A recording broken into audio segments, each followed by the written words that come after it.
बातमी लाडक्या बहिणींसंदर्भात लाडक्या बहिणींच्या खात्यामध्ये हप्ता वितरणाला सुरुवात झालेली आहे। महिलांना सन्मान निधी मिळण्यास सुरुवात झाली असल्याचं अदिती तटकरे म्हणाल्यात। महिला सशक्तीकरणाच्या दिशेने एक महत्त्वाचं पाऊल उचलत मुख्यमंत्री माझी लाडकी बहीण योजना प्रभावीपणे राबवण्यात येते। आचारसंहितेमुळे थांबलेली प्रक्रिया आज पुन्हा एकदा कार्यान्वित करण्यात आली पाहिजे। विरोधक म्हणायचे की याचा लाभ तुम्हाला मिळणारच नाही, बघतो का तुम्ही मिळा, हां. बघतो का मिळा आपण याचं रजिस्ट्रेशन। तर दोन्ही बाजूनी त्या गोष्टी हे होत्या, पण आमच्या समोरचं आव्हान हे होतं की एकदा रजिस्ट्रेशन झालंय तर त्या महिलांना तो लाभ मिळाला पाहिजे। कोणीही महिला आपल्याकडून नाराज होता कामा नये की अरे मी फॉर्म भरून महिना झाला, 1.5 महिना झाला, अजून आम्हाला लाभ मिळाला नाही। आणि एक गोष्ट जी आम्हाला जाणवली ना की महिला स्वतः जागरूक झाल्या बर की अरे आपण आपल्यासाठी योजना आली आहे आणि आपण ह्या योजनेचा लाभ घेतला पाहिजे। आपण आपलं बँकचं खातं ऍक्टिव्हेट केलं पाहिजे, आपण आपलं आधार कार्ड आणि बँकचं अकाउंट लिंक करून घेतलं पाहिजे, आपण आपला शाळेचा सोडल्याचा दाखला आणला पाहिजे, आपला ह्याचा इलेक्टोरल म्हणजे इलेक्शनचा आपला मतदाराचा आयडेंटिटी कार्ड आपण आणलं पाहिजे। महिला खूप जागरूक झाल्या याच्यातून आणि त्यांना असं वाटलं की या योजनेचा आपण बेनिफिट घेतला म्हणजे पाहिजे। बँकिंग मध्ये इतक्या महिला पहिल्यांदा या योजनेच्या माध्यमातून बऱ्याचशा दुर्गम ग्रामीण भागातल्या महिला आहेत ज्या खऱ्या अर्थानं स्वतः पहिल्यांदा स्वतःचा अकाउंट तयार करायला ओपन करायला गेल्या। त्यांनी त्यांचे अकाउंट्स व्हेरीफाय करून घेतल्या, त्यांनी आधार कार्ड बँक अकाउंटला लिंक करून घेतले।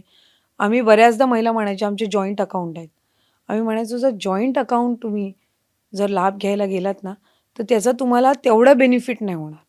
तुमचे स्वतःचे अकाउंट तुम्ही जेवढे घ्याल ना तेवढी जागरूकता तुमच्यामध्ये होईल आणि जॉईंट अकाउंटमध्ये कुठे ना कुठेतरी तुमची इंटरडिपेंडन्सी राहते। ही स्कीम तुमच्यासाठी आणलेली आहे आणि याचं बेनिफिट जो लाभ येईल ना ह्याच्याबाबत कसा त्याचा वापर करायचा ही महिला म्हणून तुम्ही आर्थिकरित्या सक्षम होऊन विचार केला पाहिजे।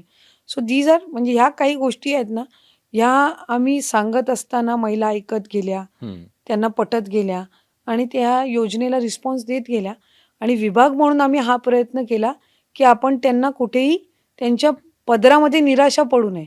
हा एक बोलतो ना एक जबाबदारपणा हा महायुतीच्या सरकारने घेतला।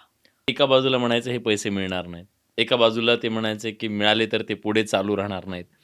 मग त्यांचा जाहीरनामा आला, ते म्हणाले आम्ही 3000 देऊ।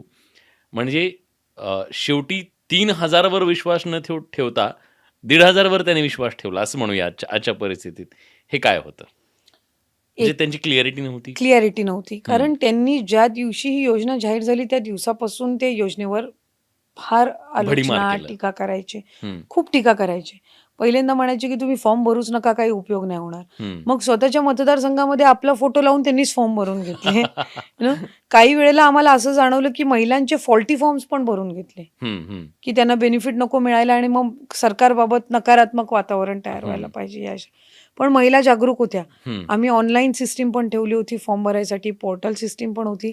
आम्ही महिला व बाल विकास विभागाची यंत्रणा घरी जाऊन फॉर्म भरण्यासाठी वापरली, कारण ते सरकारचे प्रतिनिधी म्हणून जातात, ते कधी चुकीचा फॉर्म भरून घेणार नाहीत। एक जिथे आम्हाला वाटत होतं की आमची यंत्रणा कमी पडेल, जसं शहरी भागामध्ये अंगणवाड्या कमी आहेत, मग तिथे आम्ही वॉर्ड ऑफिसरची मदत घेतली फॉर्म भरून घ्यायला, आशा सेविकांची मदत घेतली फॉर्म भरून घ्यायला, डेटा ऑपरेटर, सेवा सुविधा केंद्र, म्हणजे शासनाची प्रत्येक यंत्रणा कधी ती वापरायची ह्या गोष्टीचं एक प्रॉपर सरकारने ठरवलं तर काय होऊ शकतं याचं ज्वलंत उदाहरण। प्रश्न आहेत आता राज्यातल्या महिला हे सगळं बघत असताना, 2 अश्युरन्स।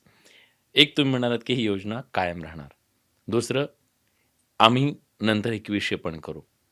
ह्या दोन्ही गोष्टी शक्य आहेत? हे असं होणार आहे की केवळ हे निवडणुकीपुरतं? एक गोष्ट आहे की जर फक्त घोषणा करायसाठी असती ना तर आम्ही पण विरोधकांसारखी ती 3000ची घोषणा केली असती। ज्या वेळेला विरोधक म्हणतात की 1500 तुम्ही महिन्याला देऊन तुमचं राज्य तुम्ही डबगाईला नेलंय का, फायनान्शियली त्याला खूप तुम्ही म्हणजे डॅमेज केलंय, असे ज्या वेळेला ते म्हणतात त्यावेळेला ते 3000चं घोषणा देणं हे कोणालाही पटण्यासारखं नव्हतं। आणि जसं तुम्ही मगाशी म्हटले की महिलांनी हा विचार केला की आपल्याला काय आलंय ना या गोष्टीचा आपण पहिला विचार केला पाहिजे।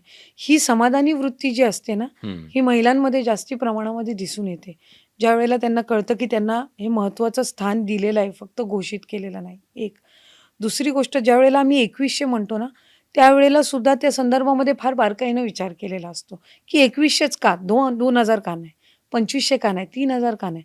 घोषणा करायला तर काही करता आली काय बरं नसती. ते सांगा ना एकदा. सी कसं आहे की एखादी स्कीम राबवत असताना ना, आता समजा लाडकी बहीण, हम्म, ह्याला एकदमच काही तुम्हाला 43,000 कोटी लागणार नाही आहेत एका महिन्याला.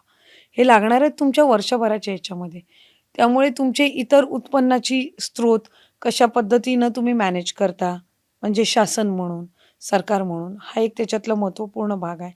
एखादी स्कीम ज्या वेळेला आपण आणतो, ती फक्त अमाऊंट डीबीटी करेपर्यंत नसते. हम्म, त्याच्या मागे तुम्ही कशा पद्धतीनं ती इम्प्लिमेंट करता आणि तिचं चर्निंग कशा पद्धतीनं करता. म्हणजे उदाहरणार्थ, एखाद्या महिलेला ज्या वेळेला तुम्ही ते 1,500 देता ना, हम्म, त्या 1,500चं ती बँकेत सेव्ह करून ठेवते, हम्म, ती पॉलिसीमध्ये इन्व्हेस्ट करते. तिच्या लाईफ टाईम काय मेडिकल पॉलिसी असेल का लाईफ इन्शुरन्स पॉलिसी असेल किंवा इतर काही त्यांचे हे असतील त्याच्यामध्ये ती इन्व्हेस्ट करतात, का ते बचत गटाच्या माध्यमातून ते कलेक्टिव्हली इन्व्हेस्ट करतात, हम्म. का ती स्वतःचा काही छोटा मोठा उद्योग तयार करते, किंवा ती ते मार्केटमध्ये म्हणजे दुकानामध्ये खरेदी करून वापरते, का काय करून ती युटिलाइज करते. हा एक त्याच्यातला खूप महत्त्वपूर्ण भाग आहे. एखादी महिलेला तुम्ही ज्यावेळेला 1,500 देता ना, तिचं पहिलं उद्दिष्ट काय असतं की आपण घरातल्यांसाठी तो खर्च करा. मग घरातल्यांसाठी खर्च करत असताना तो परत मार्केटमध्येच येणार. हम्म, हम्म. मग त्याची ऑटोमॅटिकली चर्निंग किंवा एक रिव्हॉल्विंग आपण म्हणतो ना, ती त्या निमित्ताने होत असते.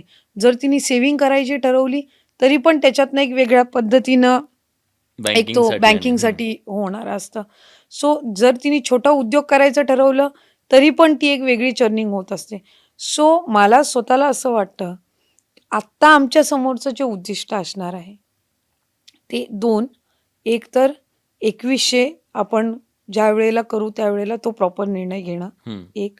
हे 1,500 तर मूळ चालूच ठेवणं, 2. हम्म. महत्त्वाची गोष्ट, महिलांमध्ये फायनान्शियल लिटरसी आणणं, ओके. की हे तुम्हाला आता महिन्याला 1,500 मिळत आहेत, हम्म, याच्यातलं तू जर 1,000 खर्च करत असशील तर ते 500 इन्व्हेस्ट करणं. हम्म.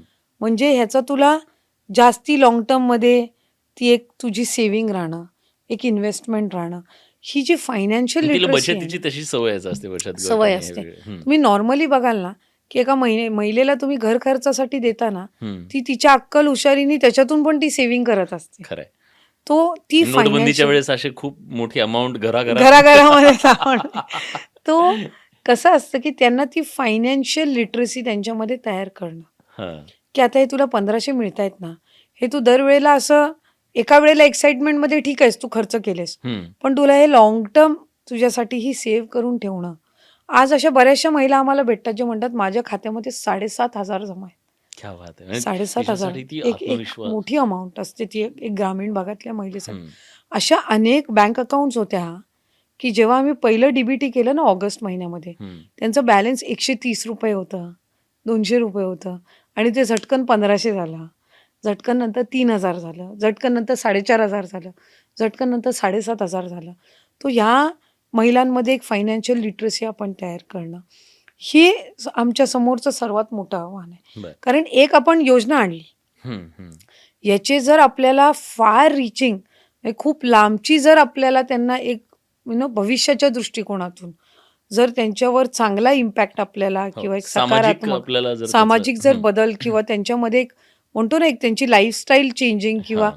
हे जर आपल्याला त्यांच्यामध्ये आणायचं असेल तर त्यांना फायनान्शियली लिटरेट करणं, आर्थिकदृष्ट्या त्यांना सक्षम करणं, हे आता आपण ते डीबीटीच्या माध्यमातून केलं, हम्म. पण आर्थिकरित्या त्यांना तज्ज्ञ करणं किंवा त्यांना ती एक साक्षरता म्हणूया आपण. साक्षरता म्हणून, हम्म. तर त्याच्यावर काम करणं हे आता सर्वात मोठं उद्दिष्ट हे सरकारच्या या पुढच्या कालावधीमध्ये असणार आहे. लाडकी बहीण योजनेसाठी आदित्य तटकरेंची भेट म्हणून एक विशेष सत्र आयोजित करण्यात आलं. त्यामध्ये आदित्य तटकरे यांनी लाडकी बहीण योजनेविषयीची अत्यंत महत्त्वपूर्ण माहिती आहे ती या व्हिडिओमध्ये सांगितलेली आहे. व्हिडिओ तुम्ही बघितला असेल आणि आवडला असेल तर नक्की चॅनलला तुम्ही सबस्क्राईब करायला विसरू नका. 2100 बाबतचा जो निर्णय आहे तो सरकार कशा प्रकारे घेणार आहे आणि 2100 रुपये का ठरवले हे सुद्धा त्यांनी या व्हिडिओच्या माध्यमातून सांगितले आहे. तुम्ही जर व्हिडिओ बघितला नसेल तर व्हिडिओ पूर्ण बघून घ्या, जेणेकरून तुम्हाला ती माहिती आहे ती चांगल्या प्रकारे आता कळणार आहे.